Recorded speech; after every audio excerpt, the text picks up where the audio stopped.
Assalamualaikum warahmatullahi wabarakatuh. Selamat sejahtera kepada semua.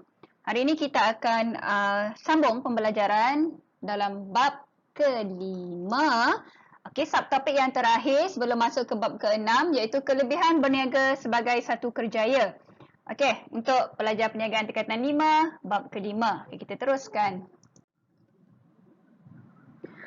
Okey.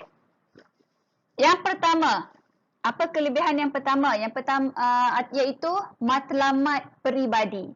Okey, apa yang dikatakan dengan matlamat peribadi? Okey, kelebihan dia kerana kerjaya kepada usahawan merupakan sumber rezeki dalam menyara kehidupan usahawan. Okey, maksudnya usahawan matlamat peribadi dia adalah berniaga ni adalah untuk kerjaya mencari rezeki. Okey. Kedua, pengurusan masa yang fleksibel memberi kebebasan untuk mengurus jadual kerja dan kehidupan. Okey, maksudnya kelebihan menjadi usahawan terhadap peribadi, terhadap diri ataupun matlamat peribadi adalah dapat menguruskan masa dengan lebih fleksibel, tidak terikatlah, tidak perlu masuk kerja pukul 7 dan balik pukul 5 setiap hari.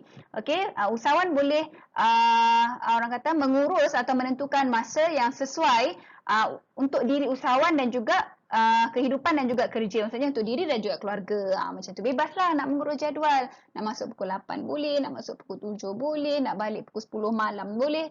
Tak kisah, tak ada siapa nak larang. Ada siapa nak marah, tak ada siapa nak denda. Okey? Kemudian kelebihan menjadi usahawan ni, okey, untuk diri sendiri, untuk diri usahawan sendiri adalah dapat membentuk personality usahawan.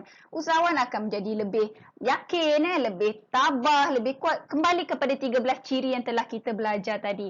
Kadang-kadang sedar tanpa sedar atau tidak, ciri-ciri tersebut wujud dalam diri usahawan. Itulah kelebihan menjadi usahawan dalam mencapai matlamat peribadi usahawan. Okey, yang kedua, iaitu objektif perniagaan. Okey, apa dia?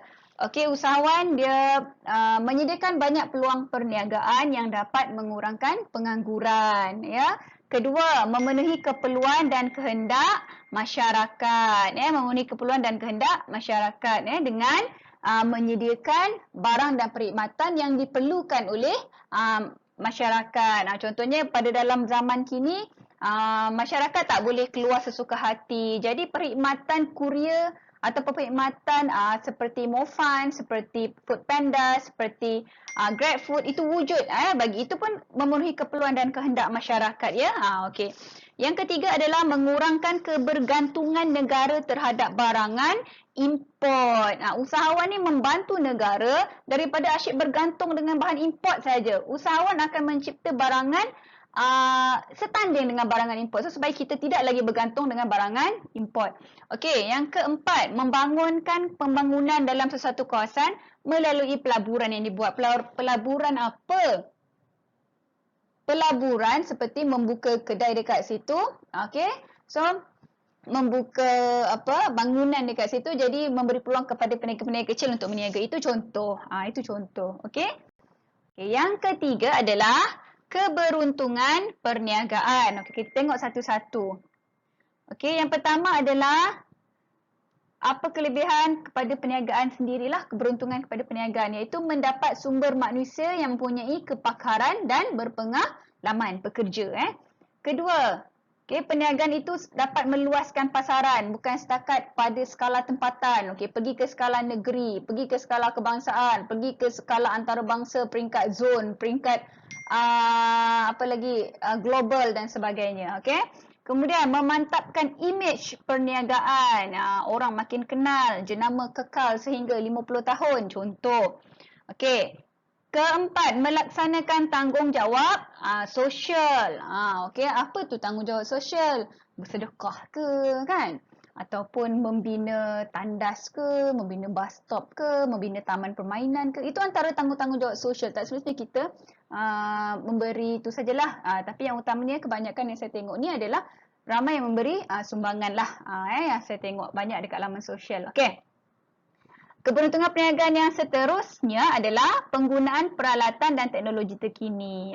Orang usahawan ni selalunya dia up to date lah. Dia akan lebih faham tentang mesin-mesin canggih dan sebagainya. Okey, so ada 5 kelebihan menjadi usahawan dalam keberuntungan perniagaan itu sendiri. Okey, cikgu harap kamu faham tentang apa yang kita belajar hari ini dan hafal lah. Kalau boleh hafal dan faham. Hafal saja tak guna tapi kena faham. Bila faham boleh hafal lah. Okey, insyaAllah. Okey, fikirkan boleh lawan rasa malas dan tolak. Dan tolak jauh-jauh rasa nantilah. Kejap lagi lah. Tolak jauh-jauh rasa tu. Kemudian berusahalah selagi mampu bagi kejayaan pada masa hadapan. Kita usaha, kita dapat, kita malas, takut sesal menemani. Okey, sekian sahaja. Terima kasih. Assalamualaikum dan salam sejahtera dari saya.